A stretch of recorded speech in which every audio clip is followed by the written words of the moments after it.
বিদ্যালয় নিৰ্মাণৰ বাবে ভূমি দান কৰি বিপদত পৰিল বিশ্বনাথৰ এজন লোক। ভূমি দানৰ সময়ত প্ৰতিশ্ৰুতি দিয়া হৈছিল চাকৰি দিয়াৰ। চাকৰিটো দূৰৰে কথা, অহা যোৱা কৰিবলৈও এতিয়া বাট নোহোৱা হ'ল।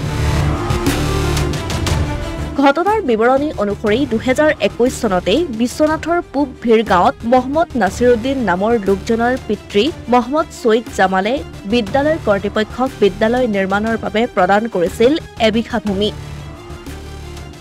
যাৰ ফলত সেই স্থানত গঢ় লৈ উঠিছিল শিমলভাঙি প্ৰাথমিক বিদ্যালয়।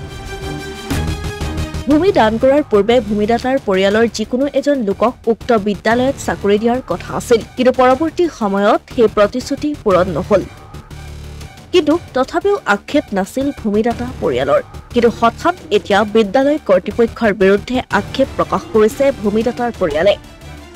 কি হৈছে পৰিয়ালটোৰ সৈতে শুনক তেওঁলোকৰ মুখেৰে। ঘটনাটো মই 2009 চনত এইখন মাটি কিনি লৈছো।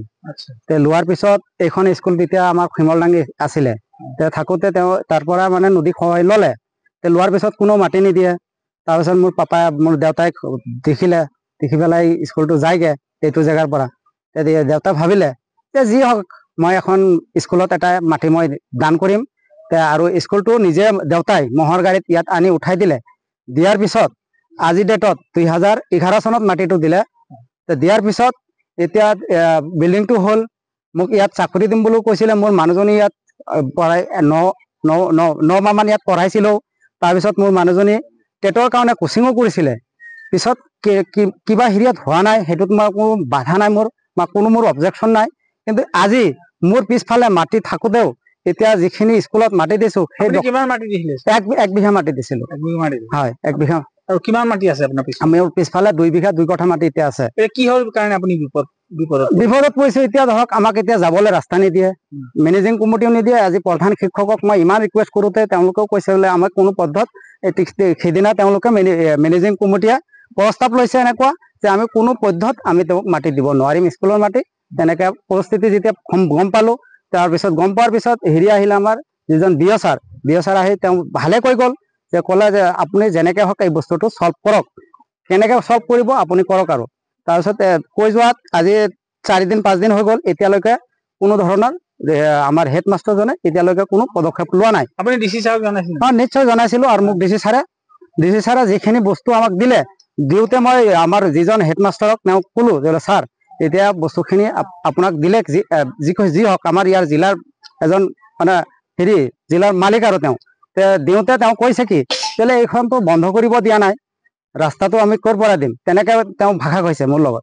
কওঁতে মই ক'লো বোলে ছাৰ চাওক, তথাপি মই একো কোৱা নাই। তেওঁ এজন টিচাৰকতো মই মোৰ ল'ৰা ছোৱালী যেনেকুৱা টিচাৰ, মোৰো তেনেকুৱা টিচাৰ, হয় নে নহয়? কওঁতে তেওঁ কৈছে যে বোলে না মই দিব নোৱাৰিম। এই ঘটনা পোহৰলৈ অহাৰ পাছতেই বিদ্যালয় কৰ্তৃপক্ষৰ মন্তব্য এনেধৰণৰ। মানে আমাৰ বিল্ডিংটো যেতিয়া আহিলে আমি SMC প্ৰতিজনকে মিটিঙলৈ মাতিছোঁ আৰু তেওঁলোকৰ কমিটিৰ পৰামৰ্শ মতে আমি বিদ্যালয়খন আমাৰ যিহেতু মাটি কম সেইকাৰণে অকণ আগফালে বনোৱা হৈছিলে। আৰু বিদ্যালয়খন নবনোতেও মানে তেওঁলোকৰ আমাৰ এই পিছফালেদি যোনটো যিমানখন ৰাস্তা আছিলে তেওঁলোকে অহা যোৱা কৰি আছিলে। কিন্তু ৰাস্তা 2 ফুট আছে, 2 ফুট ৰাস্তা দি জানো অহা যোৱা কৰিব পাৰিব? না, আগতে তেওঁলোকে সেনেকৈ কৰি আছিলে। কাৰণ এই বিল্ডিংটো বনাওঁতেতো ময়ো নাছিলো ধৰক আগতে। নাই, এইটো নহয়, এইটো বিল্ডিং আমাৰ পুৰণা যোনটো বিল্ডিং দেখিছে সেই বিল্ডিংটো আপোনাৰ পিছফালে যিমানখন দেখিছে সেইখন দি তেওঁলোক অহা যোৱা কৰি আছিলে। আৰু আমাৰো কোনো আপত্তি নাই তাত, কাৰণ পিছফালে মাটি আছে, যাবই লাগিব। তাৰপিছত আমি যেতিয়া এই বিল্ডিংটো আহিলে তেতিয়া আমি ভাবিলো যে এই বিল্ডিংটো যিহেতু আমাৰ বেলেগ ফালে আৰু দেখিছে আপোনালোকে জেগা কম আছে, গতিকে ভাবিলো যে কমিটিৰ সিদ্ধান্ত অনুযায়ী আমি আমাৰ খেলাৰ জেগাকণ অকণমান কমাই আৰু আগফালে যাতে অকণমান জেগা থাকে তেনেকৈ বনালো। বনোৱাৰ পিছত তেখেতে আহি পেলাই মোক ক'লেহি যে আমাৰ যাবলৈ ৰাস্তা লাগে।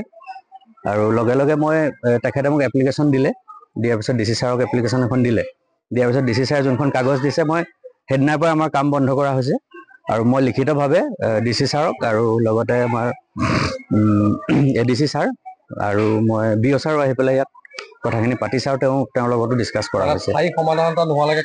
কামখিনি ৰখাই থোৱা আছে, হয়, বন্ধ আছে। উল্লেখ্য যে এই সমগ্ৰ বিষয় বিশ্বনাথ জিলা প্ৰশাসনক অৱগত কৰিছে নাছিৰুদ্দিনে। জিলা প্ৰশাসনে কি ব্যৱস্থা কৰে সেয়াহে হ'ব লক্ষণীয়।